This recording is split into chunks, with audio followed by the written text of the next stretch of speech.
Baik, nah di pertemuan kali ini kita akan membahas mengenai analisis citra satelit dan fotogeologi untuk pemetaan manifestasi dan alterasi batuan. Pekan sebelumnya, yaitu di survei geologi 1, kita membahas mengenai aplikasi dari citra satelit dan fotogeologi ini untuk pemetaan geomorfologi dan litologi. Waktu itu menggunakan data DEMNAS ya dengan berbagai variasi penyinaran dan juga identifikasi secara visual. Nah, pada pertemuan kali ini yang akan dibahas adalah konsep pemetaan digital, manifestasi permukaan, kemudian teknik pemetaan zona alterasi batuan, sehingga nanti dari situ kita bisa melakukan identifikasi,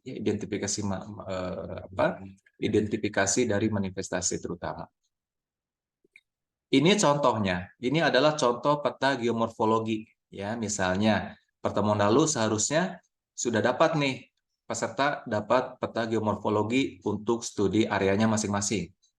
Ya, nah dari peta geomorfologi tersebut kita akan teruskan, ya, bagaimana bisa mendapatkan fitur yang lebih rinci. Ya, peta geologi oke, ya dari praktikum sebelumnya sudah dibuat juga, ya seharusnya berupa peta geologi juga dan geologi setempat. Ya seperti ini. Ya ini adalah peta dasar. Jadi untuk membuat suatu model, misalnya begitu ya, model bawah permukaan, peta dasar itu harus ada dulu. Ya salah satunya adalah peta geomorfologi, ya peta geologi, di mana di dalamnya ada struktur geologi. Ya. Ini stratigrafi setempatnya, urut-urutan kejadian yang bisa diinterpretasi dari citra ataupun diverifikasi nanti di lapangan. Ya. Nah, yang akan dibahas kali ini adalah bagaimana kita bisa mendeteksi keberadaan mineral. Ya, kita tahu bahwa mineral itu adalah komponen penyusun batuan. Oke lah, batuan sudah kita definisikan, ya. Boundary dari litologinya sudah kita interpretasi, kita analisis, strukturnya juga sudah bisa kita definisikan lebih awal. Nah, berikutnya apa? Berikutnya adalah mineralnya apa? Ya, mineral yang terkandung ataupun mineral yang kita cari di lokasi kita, di studi area kita, yang sudah kita ketahui litologinya, kira-kira apa saja. Nah, yang akan kita lakukan di sini yang akan ditunjukkan adalah penggunaan citra hiperspektral. Ya. Nah, istilah hiperspektral ini tidak terlepas dari istilah multispektral. Ya. Jadi yang namanya multispektral, spektra, ya itu artinya band. Ya. Multi artinya banyak. Nah, gitu ya. Jadi kalau multispektral artinya bandnya banyak. Ya, dalam satu akuisisi citra oleh satu sensor multispektral, dia akan menghasilkan berbagai variasi band. Ya, Landsat 8 misalnya ada 12 band gitu ya. Landsat 7 ada 7 band misalnya begitu ya. Aster ada 15 band. Nah, itulah contoh-contoh sensor satelit berupa multispektral.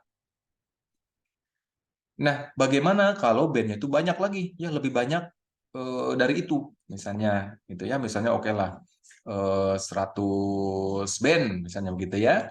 Nah, kalau bandnya itu banyak, maka disebut sebagai hyperspektral. Ya, jadi hyper itu sangat banyak. Ya, jadi spektrumnya itu sangat banyak. Ya, bandnya bahkan bisa sampai 250, nah, gitu ya bandnya, sangat banyak.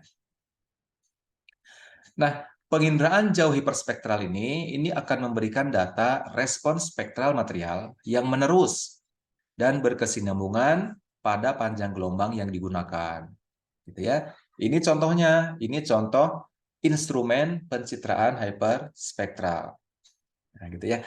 Jadi sekali scanning seperti ini ya, scan arah ini arah sensor bergerak gitu ya. Ini arah scanning dari satelitnya begitu ya, men-scanning citra ini satu frame citranya itu begitu ya, satu kali akuisisi maka akan banyak band-bandnya di sini.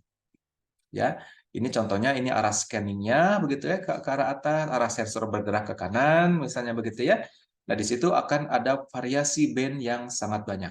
Ya, band 1, band 2, band 1, sampai band kesekian. Nah, ya. Nah, tentu saja ini akan tetap dibatasi oleh resolusi spasial. Ya, satu kotak pikselnya itu mengindikasikan besarnya resolusi spasial yang terekam oleh sensor tersebut.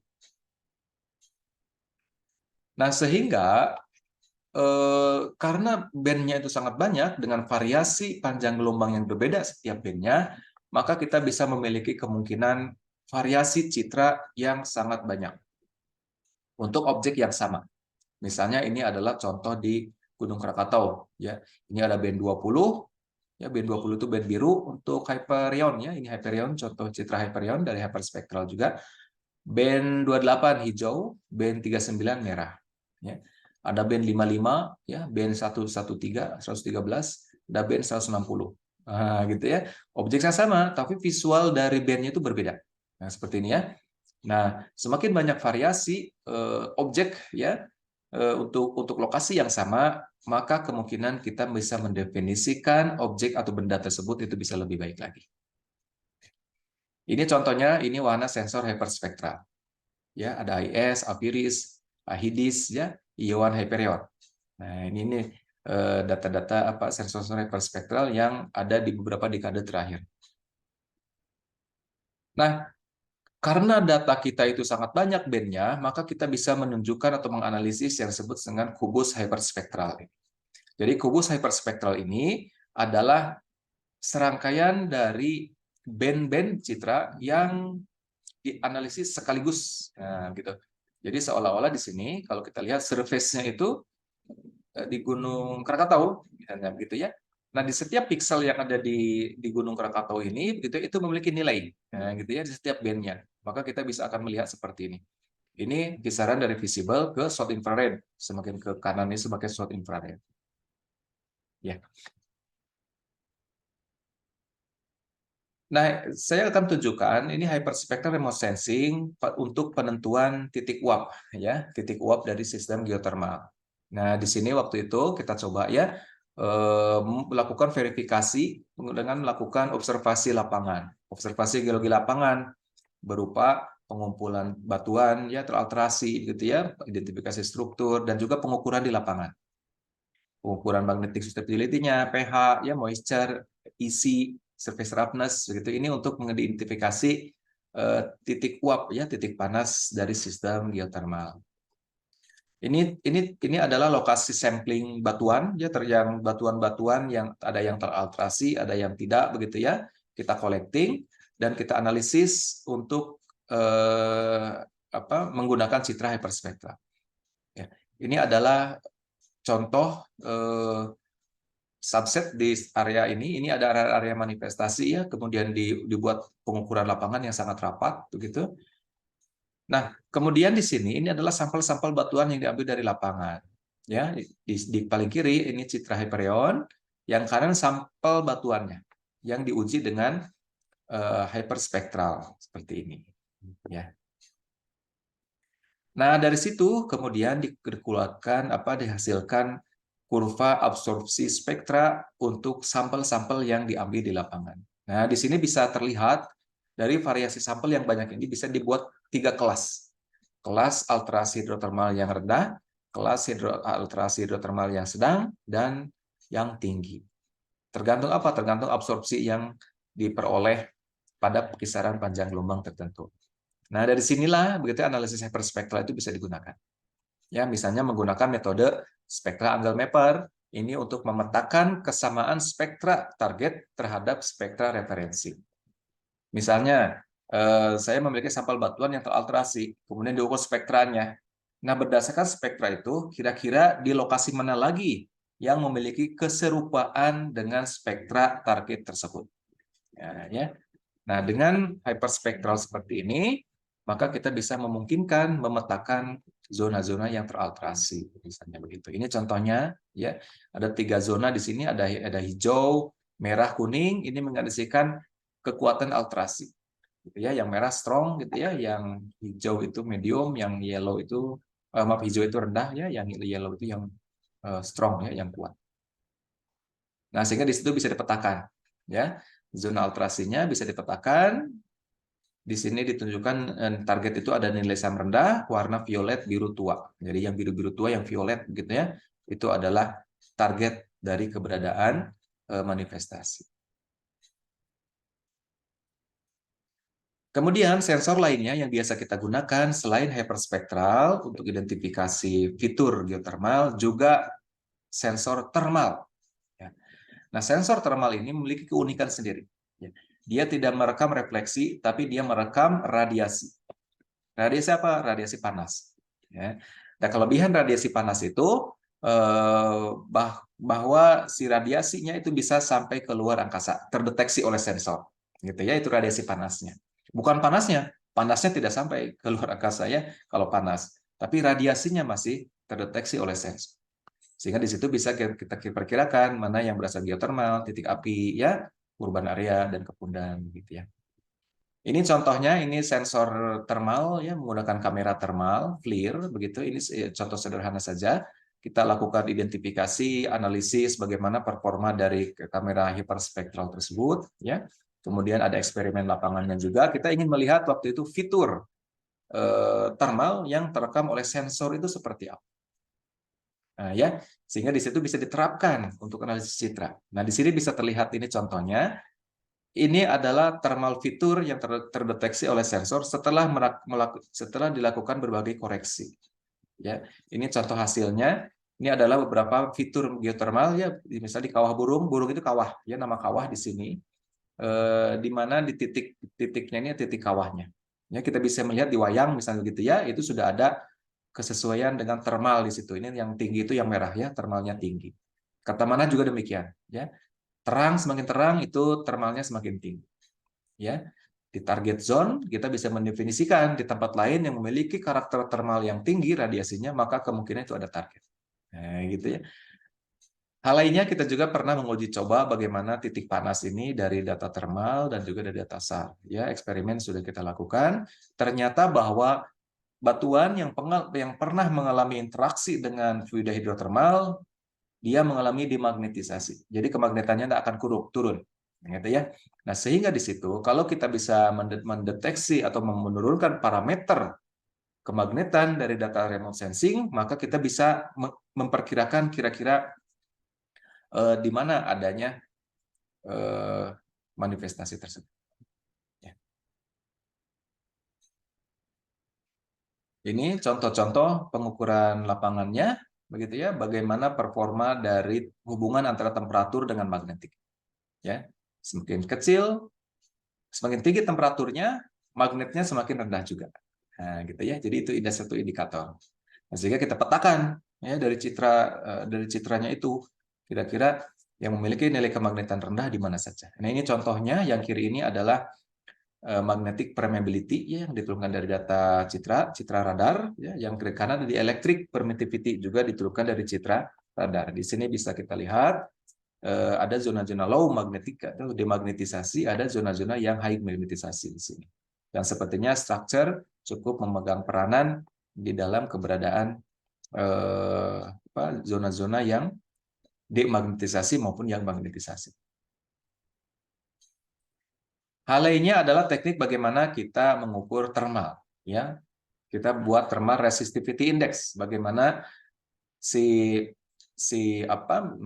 surface itu merespon panas yang ada di bawah. Ya, jadi dengan data thermal resistivity index kita bisa memungkinkan mendeteksi fitur thermal meskipun tidak ada manifestasi di situ. Nah, gitu ya. Jadi di sini bisa ada ilustrasi bagaimana thermal yang tidak muncul di permukaan, bahkan kadang diukur pun tidak ada, ya, rendah. Tetapi sensor merekam adanya radiasi, meskipun kecil tapi ada. Dia lebih tinggi daripada environment, ya, daripada lingkungan. Nah, sehingga kita bisa memperkirakan kira-kira target di situ. Itu yang akan dibuktikan nanti ya di lapangan, dilakukan berbagai pengujian. Ya, apakah di situ betul ada panas atau ada faktor lain, ya, yang mungkin faktor termal sesaat, ya, yang tidak ada, ataupun ya memang jangan-jangan ada di bawah, gitu ya. Tapi minimal kita bisa tahu, oh, di situ ada fitur panas. Gitu ya. Nah, ini sebagai contoh saja ya bagaimana aplikasi remote sensing itu ya untuk bisa membuat ataupun bisa mengidentifikasi sesuatu yang ada di bawah. Jadi kaitannya dengan pemodelan, nanti pemodelan sistem geothermal gitu itu bisa dibantu data-data permukaannya dari remote sensing. Seperti ini ya. Misalnya di data remote sensing ketemu titik-titik panas nih. Dan titik-titik panas itu bisa kita hubungkan dengan ke bawah.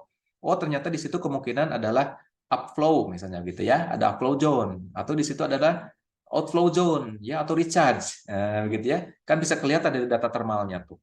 Ya, thermal yang tinggi kemungkinan upflow atau jangan-jangan outflow. Ya, itu kan antara dua itulah ya. Kalau yang rendah kemungkinan recharge ya, tidak ada fitur panas di situ. Radiasi panas tidak setinggi yang ada di ya. Nah, kemudian ini tugasnya. Ini tugasnya. Jadi nanti di praktikum yang kedua ini tujuannya adalah melakukan pemetaan mineral alterasi menggunakan citra lensa 8. Ya. Capaiannya nanti peserta mampu mendapatkan citra lensa 8, mampu membuat komposit warna citra, mampu memperkirakan sebaran mineral berdasarkan penisbahan saluran citra. Ya. Jadi penisbahan saluran itu band rasio. Nah, gitu ya, band rasio. Nah, ini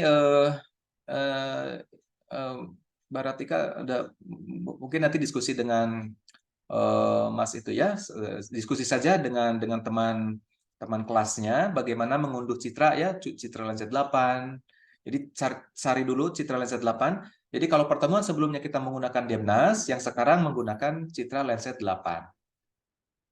Ya. Kemudian lakukan koreksi atmosfer, ini standar ya, melakukan koreksi atmosfer. Kemudian analisis bukaan lahan secara visual berdasarkan citra komposit. Jadi dibuat citra komposit RGB ya, baik yang natural color ataupun yang false color. Kemudian cari lokasi-lokasi yang tidak bervegetasi. Nah, itu target awal. Ya. Zona-zona yang tidak ada vegetasinya yang mana saja dibatasi. Nah, kemudian lakukan penisbahan saluran berdasarkan Sabins ratio. Jadi Sabins ratio itu bisa di-search ya di internet. Rumusnya apa gitu ya, band apa dibagi band apa. Ya, dioperasikan saja itu. Nah, di situ dari Sabins ratio itu nanti akan keluar ini mineral oksida, ini mineral clay begitu ya. Dan satu lagi nanti ada indeks satu lagi. Jadi Sabins ratio ada 3. Jadi cek saja ya, dicek. Yang penting di sini bisa mengoperasikan itu dan memperkirakan kira-kira kemungkinan keberadaan fitur manifestasi itu, yaitu ada di mana. Kemudian yang 5, delineasi keberadaan mineral alterasi berdasarkan komposit Sabins. Jadi indeks salurannya itu ada 3 ya indeksnya, dibuat kompositnya, kemudian nanti didelineasi. Ya, kira-kira mineral alterasinya di mana? Ya, zona-zona alterasinya di mana?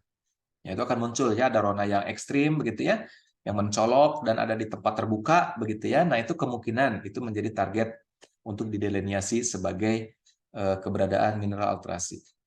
Nah, ini akan menjadi bahan nanti pada saat membuat model di endingnya ya. Jadi tolong tugas ini dipakai nanti pada saat presentasi akhir.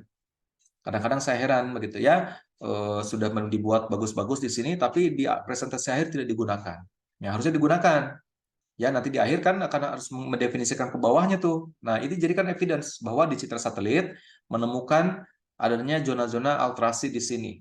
Misalnya begitu. Oh, ternyata zona alterasi itu merupakan zona upflow, misalnya begitu. Atau zona outflow, bisa saja. Ya, atau ada fracture yang lewat situ, sesar misalnya begitu ya, atau kekar, sehingga ada ada hidrothermal fluid yang ke permukaan dan mengalterasi batuan di atasnya.